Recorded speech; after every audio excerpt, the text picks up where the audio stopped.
Alors, excusez-moi, mis ma petite table là que j'ai lu, c'était The Black Kids aux éditions Slalom par Christina Amands-Reed. J'espère que je prononce bien une fois de plus. Que j'ai reçu en SP de la maison d'édition Slalom. J'en ai beaucoup parlé sur Instagram. J'ai sorti un live avec Amanda, donc la fille du livre. Donc je ne vais pas m'éterniser sur ce livre parce que j'en ai beaucoup parlé. Mais pour ceux qui ne connaissent pas, qui n'ont pas vu mes avis, même si je vais vous envoyer à mes avis, j'ai mis un story épinglé sur Instagram.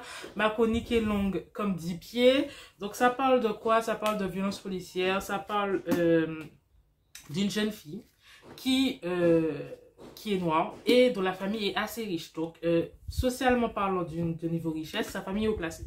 Mais bon, avant, quand vous me voyez là, vous ne savez pas si je suis riche, vous voyez que je suis noire. Donc, la race avant la classe, on le dit toujours, renseignez-vous sous cette phrase, c'est très important. La jeune fille, elle évolue dans un monde où... excusez-moi, elle s'appelle Ashley. Elle évolue dans un monde où elle n'a que des amis, on va dire, blancs. Et tout comme Aurore de No Blacklands, c'est assez difficile en fait de se construire avec des amis qui ne nous ressemblent pas. Je ne dis pas de ne pas avoir d'amis qui ne nous ressemblent pas. Je dis juste que Ashley a déjà vécu des micro-agressions dans son cercle d'amis, qu'elle a des sujets où elle ne pouvait pas leur en parler parce que à chaque fois qu'elle essayait, ils ne comprenaient pas. Ce livre parle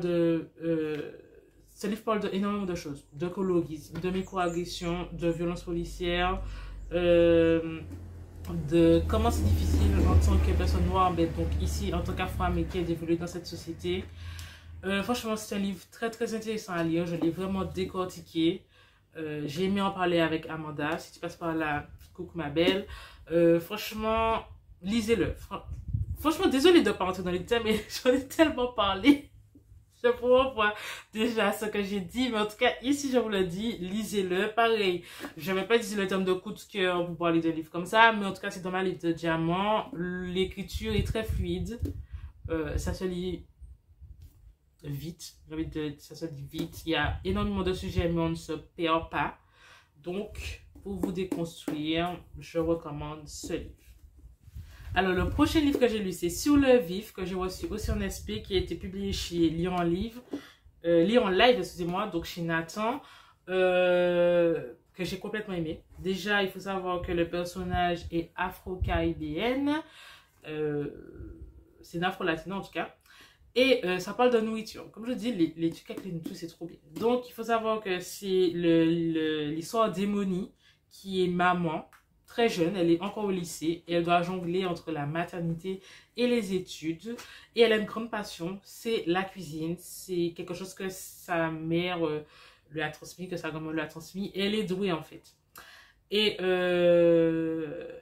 en fait, dans le livre, ça parle de passion, mais ça parle aussi de rigueur. Et c'est quelque chose que j'ai aimé. Parce qu'il ne suffit pas parfois dans la vie et dans la cuisine, de faire une recette comme on veut. C'est vrai, ça fonctionne. On ajoute des épices, on teste des saveurs et tout, ça fonctionne. Mais dans la vie, il faut de la rigueur. Il faut suivre parfois les règles, il faut suivre les recettes. Ça s'applique dans la vie et c'est ce que Emoni va apprendre. Donc, c'est un livre qui parle de maternité, surtout quand on est très jeune, qui parle de rigueur, de passion. Je me suis retrouvée dans certains sujets, surtout que je suis donc afro-caribéenne. Il y a des passages que j'ai appréciés, que j'explique dans ma chronique.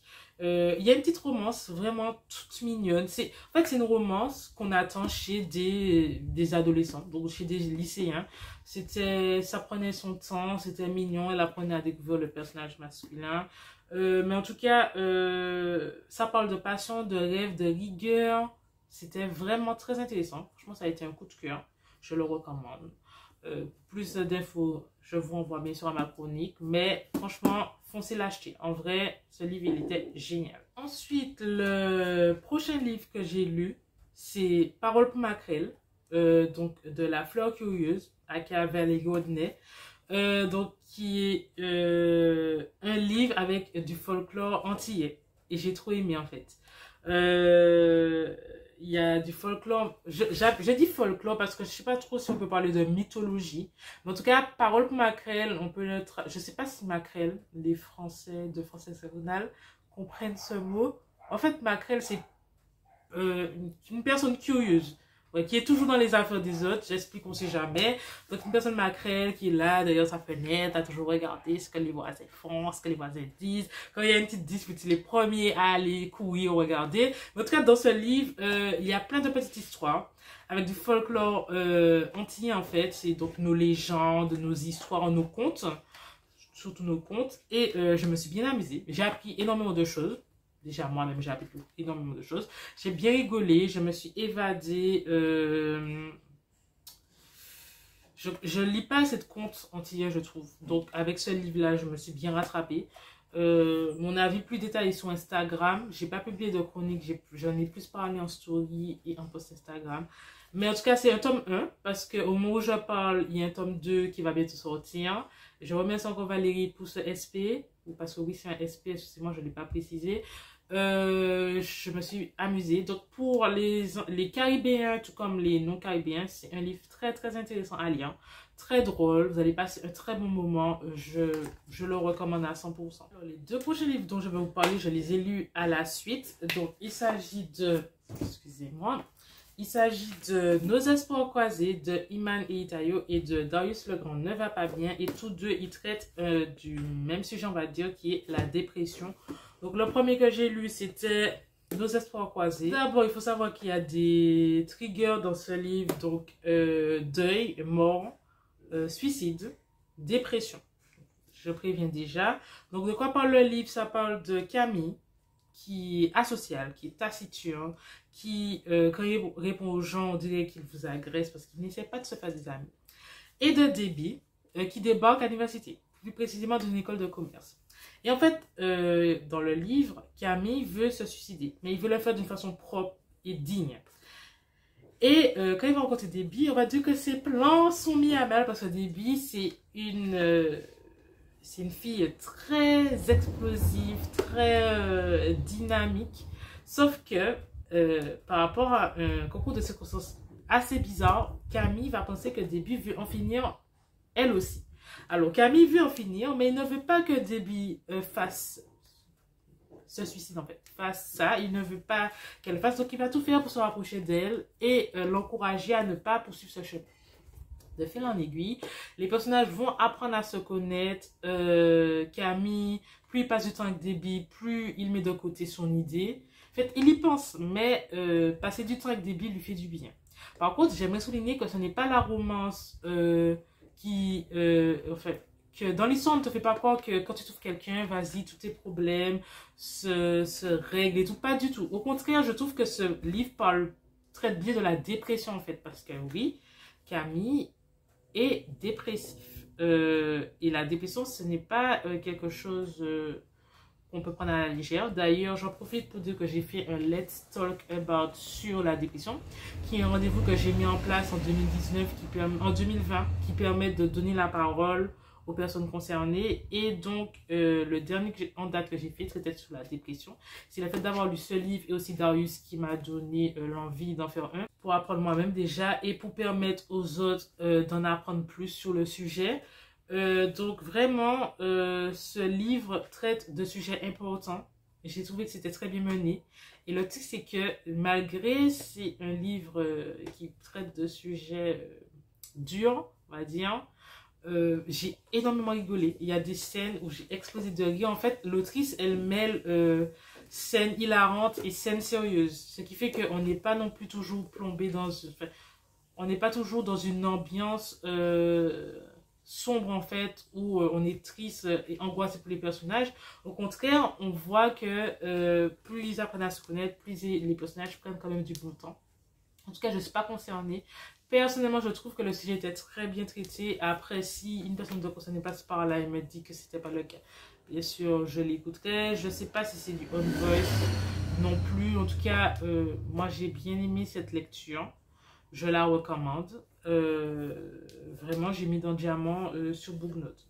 Je crois que c'est mon coup de cœur de cette année, mais vraiment, c'est...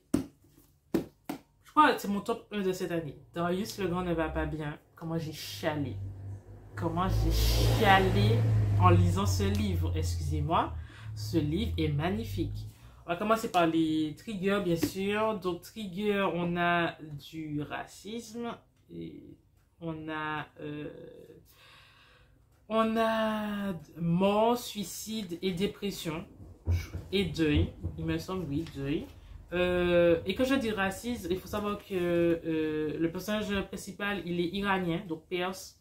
Voilà. Je sais pas trop si on peut parler d'islamophobie. Il me semble que oui. Oui, c'est bien islamophobie, vu les moments qui se prend, oui. Donc, voilà. Franchement, Darius le Grand ne va pas bien. Ça a été ma lecture de l'année, en fait. Comment vous dire que c'est un livre où il n'y a pas de grosses actions. Franchement, c'est un livre comme... C'est comme la mer. Le livre suit son cours. Il est... Je ne veux pas employer le mot doux, mais en fait, il suit son cours. Je ne sais pas comment expliquer. Je ne sais plus comment j'ai dit ça dans ma chronique, mais il ne faut pas s'attendre à de l'action. Au contraire, c'est pratiquement une autobiographie. Le livre compte la vie de Darius, qui est dépressif chronique. Et il faut savoir que ça peut être héréditaire, puisque le père de Darius aussi l'est. Et en fait, ça parle de Darius qui a l'impression de ne pas être compris par sa famille. Et aussi de Darius qui est iranien et qui n'est jamais allé en Iran, qui ne connaît pas vraiment sa famille côté maman.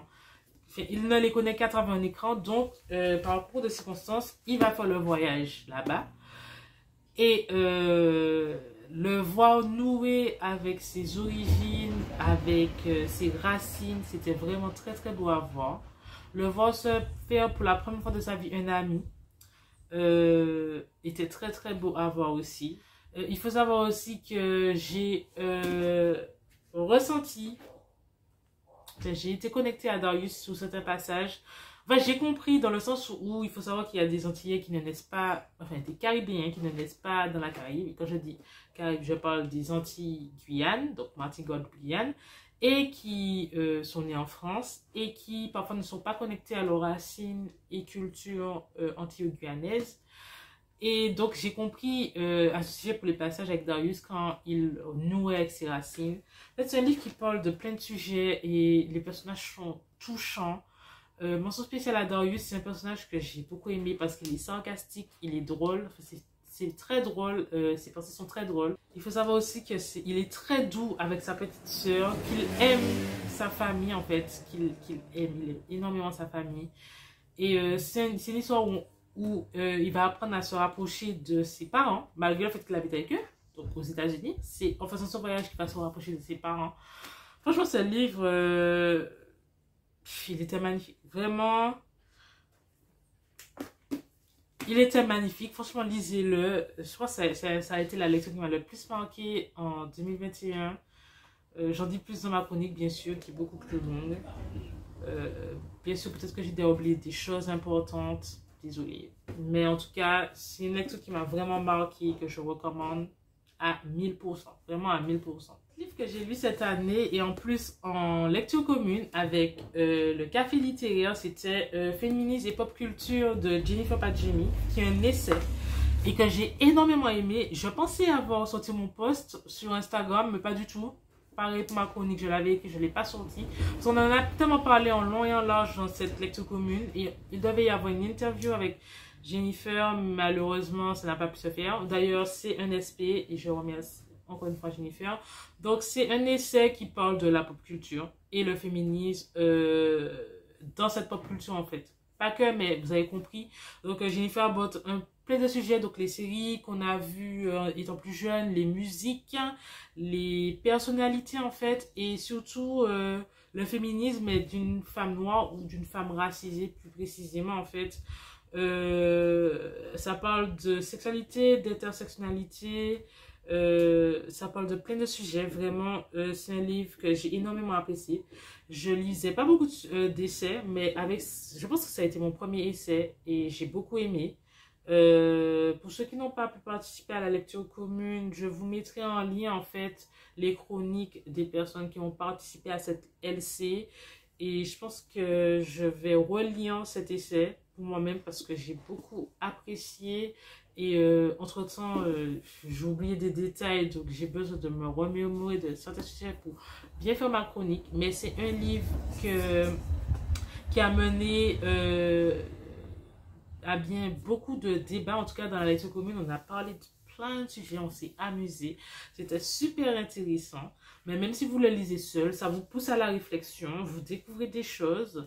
Donc vraiment à mettre dans toutes les bibliothèques, très sincèrement. On va passer au livre jeunesse que j'ai lu cette année. À Noël, j'ai lu que 2 livres, je n'ai lu que 2 romances de Noël en 2021, donc qui s'affichent ici, de la même autrice. Et c'était des livres très courts, je crois moins de 100 pages les deux.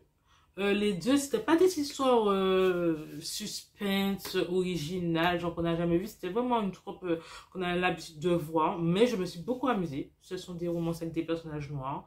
Même si la romance était courte, j'ai trouvé que les deux histoires, les caractères des personnages étaient approfondis. Et en fait, comme ça se passe à Noël, dans les deux histoires aussi, il y a des scènes familiales. Et j'ai beaucoup apprécié le lien que chaque personnage avait avec sa famille. Donc, mes chroniques, enfin, mon avis est disponible sur Instagram que j'ai mis en post. Donc, si vous cherchez des romances de Noël pour cette année, je recommande déjà ces deux-là.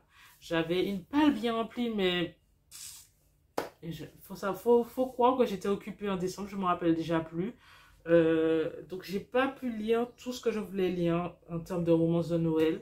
Mais en tout cas, ces 2 livres que j'ai lus, j'ai aimé. J'ai mis dans Diamant, sur Booknote, donc voilà. On va maintenant passer au livre jeunesse que j'ai lu cette année. Je crois tout ceci, ce sont des SP et celui-là de Lorraine Safo, je l'ai acheté. Donc, je vais pas m'étaler en fait. Vaut mieux que vous alliez voir mes avis sur Instagram. Mais en tout cas, il me semble que ces 3-là, je les ai beaucoup appréciés. Donc, l'Afro-Doux de Maïsanou. Donc, s'il y a des parents qui regardent cette vidéo, ça parle de cheveux afro, de coiffure, de type de cheveux, de comment prendre soin. Très intéressant. Ensuite, Didou, super grande sœur pour les parents qui ont un deuxième enfant, donc pour montrer, pour rassurer le tout premier, pour lui expliquer qu'est-ce qui va se passer. C'était très intéressant. Et pour finir, Mon rêve d'Afrique. Super intéressant, moi-même j'ai découvert des choses. Donc des pays, des paysages, des traditions. Super intéressant. Les vacances de Woody, ça parle tout simplement de Woody qui est en vacances et qui s'ennuie, qui va inviter ses camarades de classe. Donc comme les jeunes, c'est super amusant en fait. C'était très bien, même pour une adulte. Comment on fait une adulte? Une adulte. Donc je veux le même. Parfait pour les parents qui essayent d'expliquer le partage à leurs enfants. Donc, ça parle de quoi? De 2 petites filles qui sont sœurs et qui n'arrivent pas à partager leurs jouets. Donc, j'ai bien rigolé. Ça m'a un petit peu rappelé quelques scènes avec ma petite sœur. Et pour finir, Junior, un nouvel ami. Donc, je pense que vous comprenez au titre que Junior se fait un nouvel ami.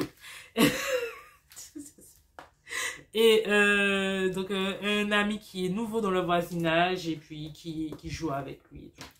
Donc voilà, ces livres sont beaucoup plus détaillés dans mes posts sur Instagram. Mais en tout cas, j'ai apprécié mes lectures. Je recommande pour les parents qui ont des enfants. Les parents qui ont des enfants, forcément. Vous avez compris. Bon, bref, on va passer à La demeure du ciel de Lorraine Safo. Si vous me suivez, vous savez que j'achète tout ce que Laura achète. C'est ma autrice de grand talent, on va pas se mentir. Petite pub, passer par là, on cale la petite pub. Mais en fait, je suis jamais déçue. Je ne vais pas vous montrer tout le livre, mais au niveau des... Non, mais au niveau des illustrations, cette fois-ci, c'était Olga Guillot. Je vous mettrai tous ces liens en barre défaut qui a illustré ce livre. Et, excusez-moi, ce livre est magnifique en termes d'illustration. Il est magnifique. Je m'en lasse pas. Je l'ai relu plusieurs fois. Il faut savoir que ça parle de deuil par contre. Et donc, très intéressant pour les parents qui essayent à travers la littérature d'expliquer le deuil à leurs enfants. C'est très très bien écrit. C'est très très bien illustré. J'ai fermé le livre avec un grand sourire en fait. C'était adorable. Donc, je le recommande. Ça, c'était les livres jeunesse que j'ai lus cette année. Je crois que c'était tout. J'ai fait le tour. Cette année, j'ai lu 28 livres. Comparé aux autres années, je crois en 2019, j'en avais lu Ah non, en 2020 j'en ai lu 20 et en 2019 j'en ai lu 58.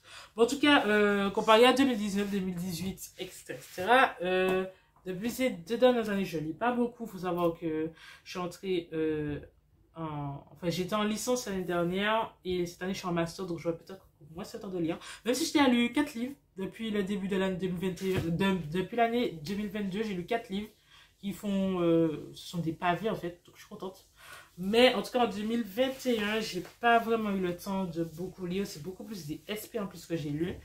Mais en tout cas, je suis très satisfaite de mes lectures de 2021. J'ai décidé de ne plus vraiment me mettre la pression. Je lirai ce que j'ai à lire. Si j'ai pas le temps de lire, je lirai pas. Après, ça va s'arrêter là en fait. En tout cas, ça a été une très bonne année niveau lecture. Ça a aussi été une très bonne année, on va dire, personnellement, puisque j'ai eu ma licence avec mention bien. Pour ceux qui me connaissent et qui ont suivi sur Twitter les mésaventures de mon mémoire, ça s'est bien passé aussi. J'ai une très bonne note à mon mémoire. J'ai lu en anglais pour la première fois de ma vie. J'ai lu des romances avec des personnages noirs pour la première fois de ma vie. Donc ça a été une très bonne année 2021. Au moment où je vous parle, je suis en 2000... Nous sommes en 2022, mais les événements qui se sont produits là en janvier, je le savais depuis 2021, donc je vais quand même en parler. Il faut savoir que je suis passée à la télé, donc j'ai tourné en 2021, mais je suis passée à la télé le 3 janvier 2022 sur Martinique Première, qui est un peu, on va dire, le TF1 de la Martinique, donc c'est notre chaîne locale d'information, pour parler de littérature. Ce qui fait, j'en profite pour vous parler justement de Créolité. Donc Créolité, c'est un média que j'ai mis en place avec, excusez-moi pour le bruit, Panrit, donc Séverine sur Instagram. Tout simplement comment, en 2021, je suis allée la voir à la FNAC. Elle travaille dans le rayon Caraïbes. Et c'était le mois du créole. Et j'étais pas au courant qu'il y avait un mois du créole. En fait, ça me paraît logique, mais je ne savais pas en tout cas que c'était en novembre, qu'il y avait autant de choses sur le créole et j'avais honte. Après, je me suis dit, mais attends, qu'est-ce qui est en train de se passer? Je suis martiniquaise, je sais pas qu'il y a un mois du créole, patati patata. Et en regardant Séverine, en regardant les rayons, je me suis dit, ok, il faut qu'on fasse un truc pour mettre en avant la littérature antillaise, caribéenne, créole à travers le monde. Et je me suis dit, ok, on va créer un média.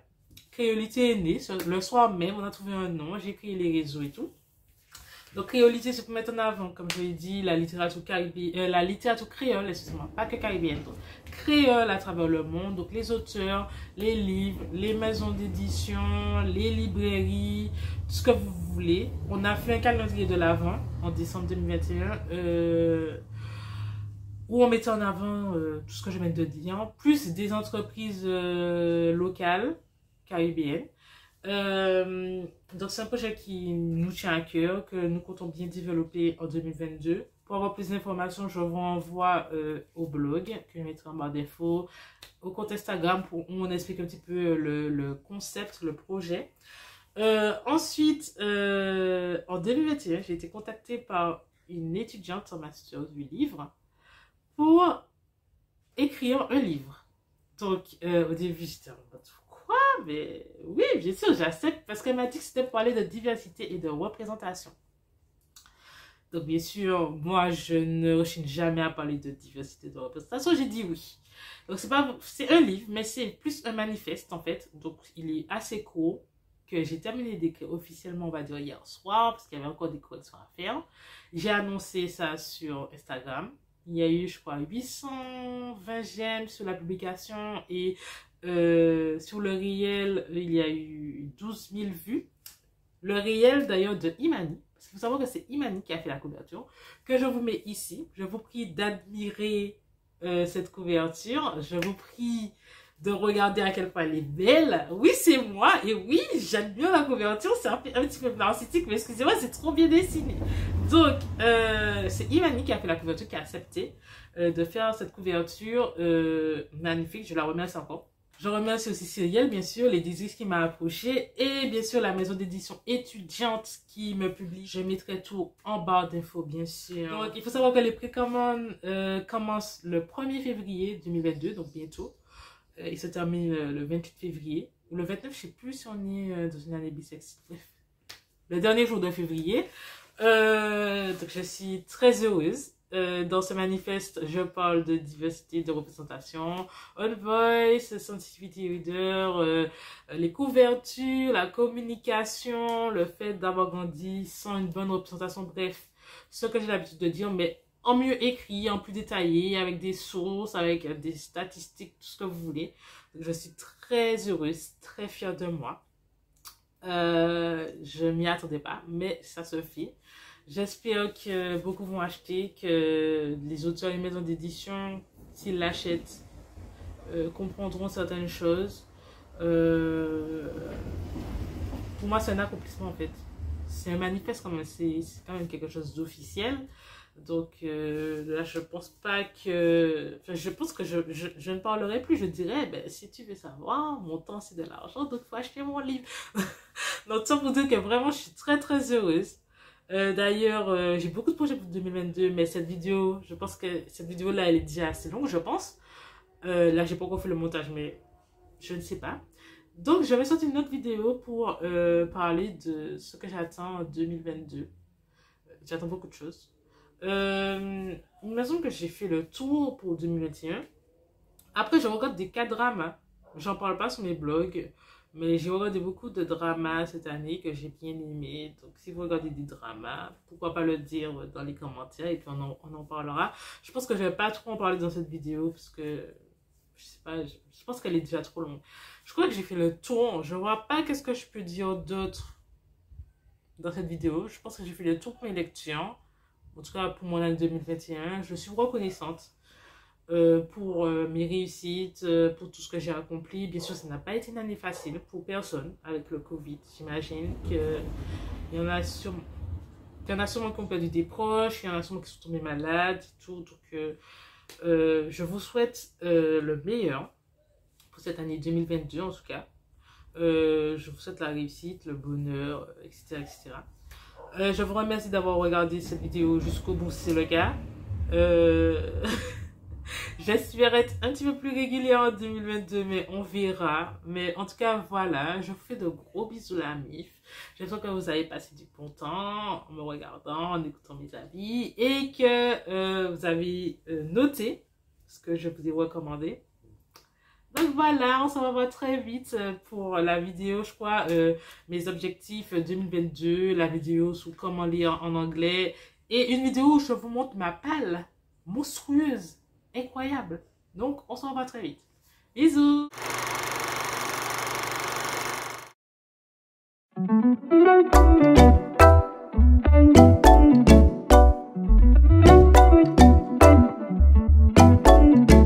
Fire, fire, fire, fire.